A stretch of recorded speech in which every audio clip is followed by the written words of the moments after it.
Hey, what's up guys, it's DarkArmedDuelist, and today we're going to be doing a DDD deck profile. So you guys have been requesting this one like crazy, and I'm really excited to bring this one to you guys because I have some really interesting updates for this particular deck that make it really overpowered and really amazing. So without further ado guys, don't forget to like, comment, subscribe, hit the bell there so you can become part of the notification squad, and definitely check out the Patreon down in the description below where you have all those awesome rewards you guys, like getting your name description in a single video, getting assigned cards in the mail, or even getting to request a deck profile every single month to your patron along with test hands. So without further ado, let's get straight on into this.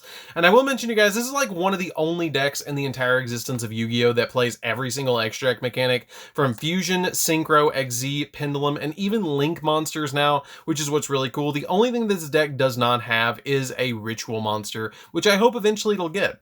So first off, we're going to be playing 3 copies of DDD Oblivion King Abyss Ragnarok, which is actually the card that I fell in love with for this deck and was the reason that I picked it up to begin with. So what this card does is it's really amazing. Its pendulum effect is if this card is special summon, if you special summon a DD monster, except during the damage step, you can target one DD monster in your graveyard, and any battle damage inflicted to your opponent is halved for the rest of the turn.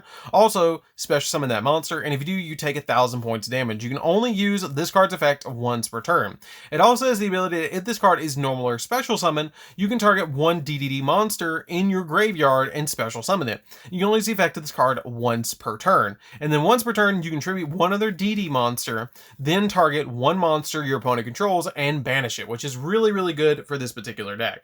I then play a single copy of Go DDD Divine Zero King Rage, which is basically Renji, which is really cool and has a really awesome effect. You don't have to play this card, you can drop it out of the deck if you don't have this card. If you don't have access to this card, totally drop it out and play another copy of Copernicus, because I am playing only 2 copies of Copernicus, so you can drop this card out if you don't have access to it, because I know in Europe this card is not released yet, and you don't have to play it. It's just a really good card to help out the deck. But basically what this card does is if you would take any effect damage, you take no damage, and if you normal summon one level 5 or higher DD monster, you can do it without tributing, and you can only use the effect of this card once per turn. It also has a bunch of monster effects that when this card declares an attack, if your opponent's life points are 4,000 or less, then you can make this card gain the attack of your opponent's life points until the end phase of the turn, and it cannot be destroyed by battle, and also you take no battle damage from battles involving this card, and then you contribute one other monster to apply one of the following 3 effects. That this card can attack directly,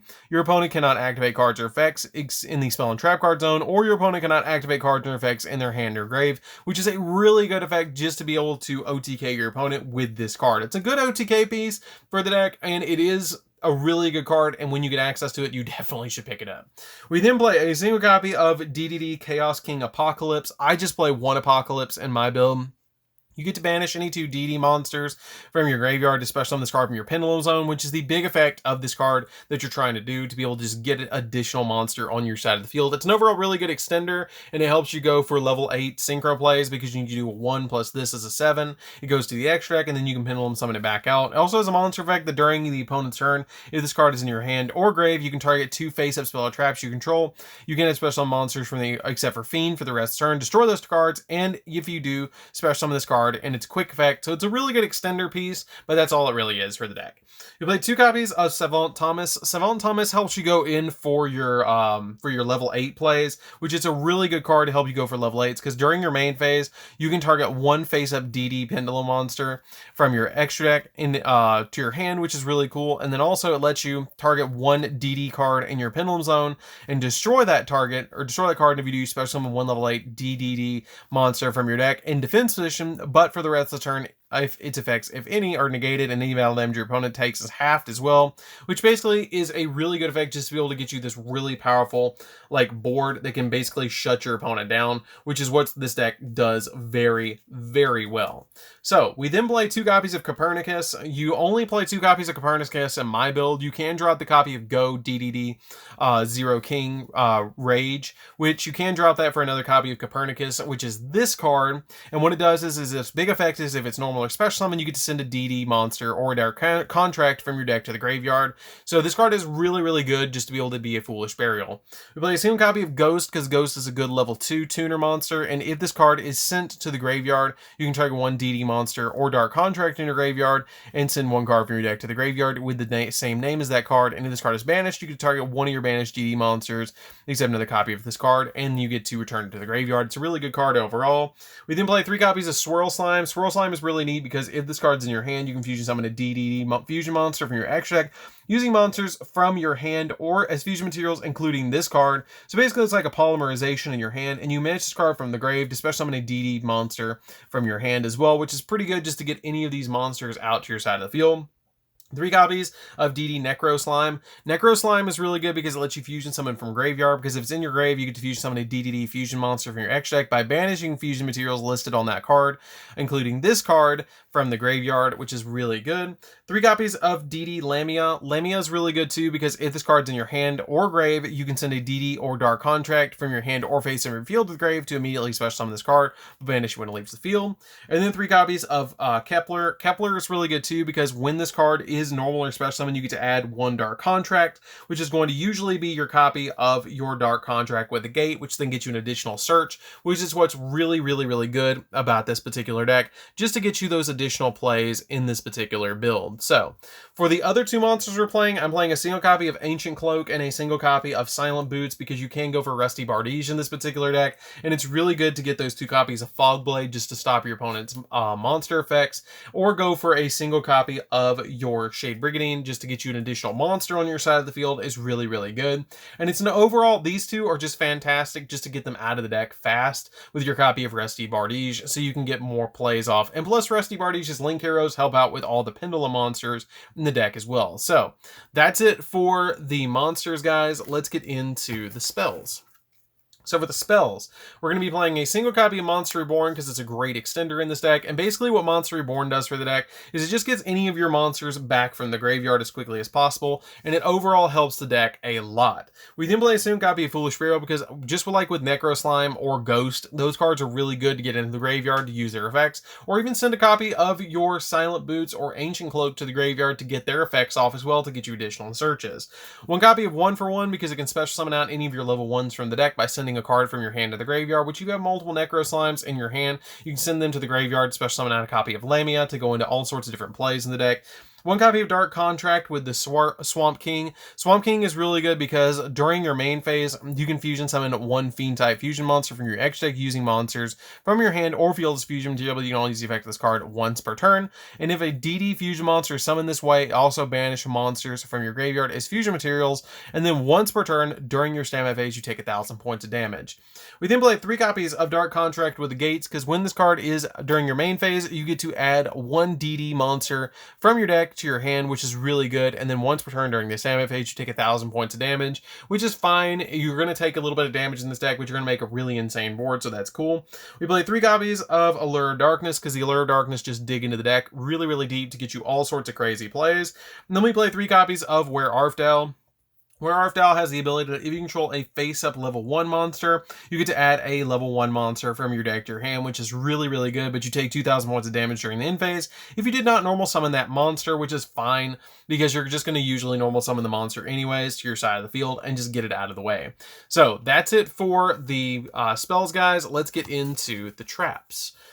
So for the traps, we're going to be playing a single copy of Shade Brigandine because it's going to get you additional monster on your side of the field, and 2 copies of Fogblade because the Fogblades can be put on your side of the field as additional monster negations just to be able to flip on your side of the field to stop your opponent from all sorts of different stuff, like stopping your opponent from monster effects, and it also prevents you from attacking, which is not the greatest, but there's ways around that in the extra deck. So that's it for the main deck, guys. Let's get into the extra deck. So for the extra deck, we're going to be playing a single copy of DDD Abyss King Gilgamesh. Yes, Gilgamesh found his way into this deck. So what this card does is, if this card is special summon, you can activate the following effects of this card, but you can't special summon for the rest of the turn except for DD monsters. And also, you get to place 2 DD Pendulum monsters with different names from your deck in your Pendulum Zone, and if you do, you take 1,000 points of damage. And if this card is Link Summon card, is destroyed by battle with an opponent's monster, attacking monster, or by an opponent's card effect, while it's owner's monster zone, you can special summon one DD monster from your X deck or graveyard in defense position, which is pretty good. It's an overall really good card. It's an extender, and it's just a really good one-of in the deck. We then play a single copy of High Genghis. High Genghis is one of the big combo starters of the entire deck, or extenders in the deck, because if another DD monster is normal or special summoned to your field while you control this card, then you can target a DD monster in your graveyard and special summon it. You can only effect this card once per turn, and the once per turn when a spell or trap card or an effect is activated, quick effect, you can negate the activation, which is great just to be able to give you additional spell and trap negations. We then play 2 copies of Little Genghis. Little Genghis is really good because if another DD monster is normal or special summoned, or is special summoned to your field while you control this face-up card, you can target a DD monster in your graveyard and special summon it, which is a really, really good effect. And if this card is destroyed by battle or by card effect and serves possession, then you can also use the effect to target 1 Dark Contract in the grave and add it back to your hand, which is a really good effect for this card. We play a single copy of Siegfried. Siegfried's really good because during either player's turn, you can target one face spell or trap on the field, and that target has this effect negated, which is really, really good to be able to negate your copy of Fogblade so you can punch through monsters. It also has the ability that until the next standby phase, they're negated, and then once per turn, if this card is destroyed, by a battle or by card effect and sent to the grave, you gain 1,000 life points for each Dark Contract you control. Play a single copy of Alexander. Alexander is really good because if another DD monsters is normal summoned or special summoned to your field while you control this face-up card, then you get to target 1 level 4 lower DD monster in your graveyard and special summon it, which is a great play for this particular deck. We then play a single copy of DDD Dual Dawn King Kal Yuga. Kal Yuga is really good too. I love playing Kal Yuga. A lot of people don't play the Kal Yuga and they drop it out for a copy of number 38. 38 is a good option for this position if you don't want to play the Kal Yuga. I just like playing the Kal Yuga, but you can play either or of these in this particular position. It is totally up to you which one you pick. I just like Kal Yuga because Kal Yuga has a cold wave effect and is an extremely powerful card, because if this card is XZ summoned for the rest of the turn, other cards on the field cannot be activated. And it also has the ability you can detach a material from this card and destroy all spells and traps on the field, and then you can detach 1 material from this card to target a Dark Contract spell in your graveyard and set it to your side of the field, which is a fantastic effect. 1 copy of Satellite Warrior. Satellite Warrior is really good because you can synchro into this card with any of your level 8 synchro monsters plus a copy of Formula Synchron to be able to just get all sorts of different pops for every synchro monster in the graveyard. 1 copy of Crystal Wing. Crystal Wing's pretty easy to go into because you just use a copy of Gust King plus a copy of Lamia to go into this card, which is really easily done. 1 copy of Borreload Savage because it just gives you additional negations. 1 copy of Formula Synchron. Formula Synchron goes into your copy of Satellite Warrior off of the copy of Curse King Siegfried or your copy of Crystal Wing or Borreload. 1 copy of Rusty Bardige. Rusty Bardige is here so you can search out of the deck your copies of Fog Blades and your copies of your Shade Brigandine as well, which is really, really good for the deck. 1 copy of Needle Fiber. Needle Fiber is fantastic in this deck because it's a great extender and you play a lot of tuners, and you can also get rid of this card on your side of the field to go for Formula, which is really good too. 1 copy of Blockade Board Blocker. This card is really good too because it has the ability, if this card is Link Summon, you can discard a card, and then during the end phase of this turn, you add a continuous or a field spell card from your graveyard to your hand, which can get you back any of your copies of your Dark Contracts, which is really good. And then finally a cross sheet, because the deck is pretty much kind of a fusion deck because you have these cards, and so it's a really good extender for this particular deck. So that's it for the deck, guys. I hope you did enjoy it. It's a really, really fun deck to play with. I hope you guys do try out DDD. It is a extremely combo-based deck that is really insane, and every single DD deck is going to be different. I just like playing around with the Phantom Knight package in here because it's really easy to go off into. And summoning the copy of Siegfried plus your copy of a Rusty Bardige with 2 negations in the back row and maybe a Crystal Wing on the field is usually going to be GG against your opponent. So anyways, guys, this is DarkArmedDuelist. Don't forget to like, comment, subscribe, hit the bell in there so you can become part of the notification squad, and definitely touch your link in this deck down in the comments down below. And we'll see you guys in the next video. See you later, guys.